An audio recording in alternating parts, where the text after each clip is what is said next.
La Liga de la Justicia, uno de los equipos de héroes más poderosos que jamás hayamos visto. Y cualquier mito, podemos contar con estos muchachos sin importar el nivel del evento que surja. Pero en realidad, este equipo es solo una cazuela de trauma, comenzando desde su liderazgo y abriéndose camino hasta casi todos sus miembros. Afortunadamente, tenemos dos destacados que no caerán en esto, pero comencemos a hablar del equipo de trauma. Primero, comenzamos con Batman. ¿Quién es el adicto al trauma que los padres asesinaron? Nunca sanaron, nunca intentaron, no hay terapia. Convierte su vida en un santuario para el trauma. Y su lógica se derrumba en el momento en que pregunta, ¿por qué el mejor detective del mundo no detecta su propia enfermedad? Batman no es solo un protector pragmático. Es un obsesivo no tratado que justifica recrear su dolor todas las noches. Esto no es heroísmo. Esta es una compulsión egoísta. Y empeora con este equipo.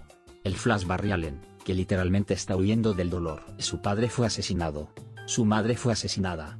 Su padre fue encarcelado falsamente. Y su poder literalmente le permite dejar atrás sus propias emociones. Entonces, cuando Barry se enfrenta al dolor, reinicia el tiempo. Esto es lo más egoísta que hemos visto hacer a un héroe. Esto no es valentía. Es evasión a escala cósmica.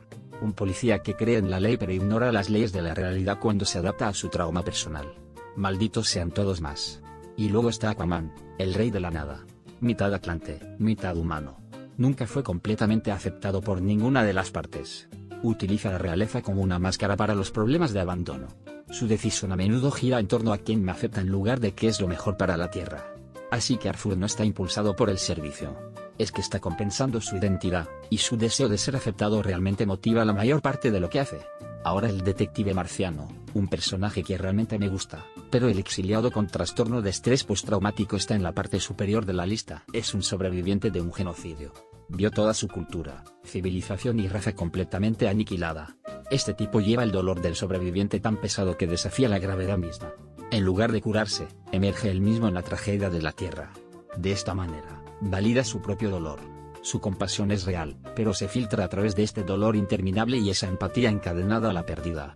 Esto no es liberación. Y no es saludable tomar buenas decisiones sobre lo que hacernos aquí. Ahora, Cyborg.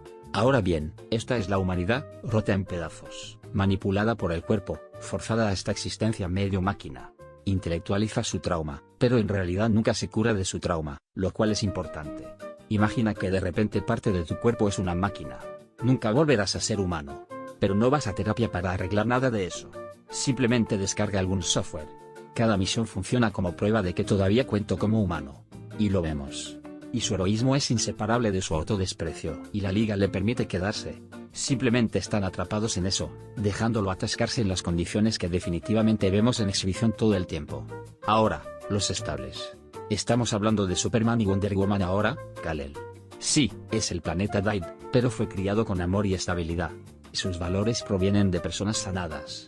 Por eso irradia esperanza. Porque no está huyendo de su fantasma. Está aceptando lo que le viene a la mente al recibir buenos consejos de su padre y su madre, quienes demuestran que lo amaban dándole todo lo que pudieron. Incluso se reconecta con la familia, así que eso es algo curativo para él.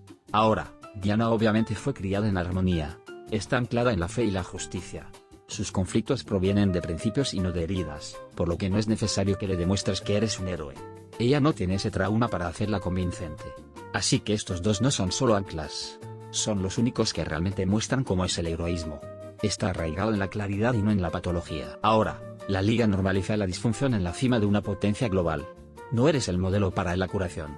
Están modelando la evitación, la represión y la recreación compulsiva. Nuestra cultura se llama a sí misma héroes. Pero seamos honestos. En la vida real, Batman será un vigilante no tratado. Y no tratado que aterrorizará a los mentales enfermos. Barry sería un policía que abusa del poder para cambiar los resultados que no le gustan. Víctor simplemente estaría atrapado en la dismorfia corporal sin ningún apoyo.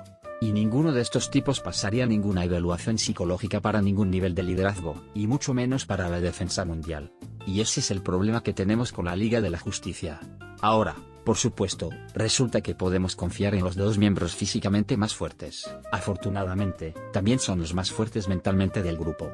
Y eso realmente mantiene todo unido, porque si confiamos en todas estas partes dispersas y hablaremos de Aokil más adelante también, porque ella también encaja en todo este molde. Así que la Liga de la Justicia es realmente desafiada por el trauma que abunda en casi todos los miembros, excepto, desafortunadamente, en los dos más poderosos.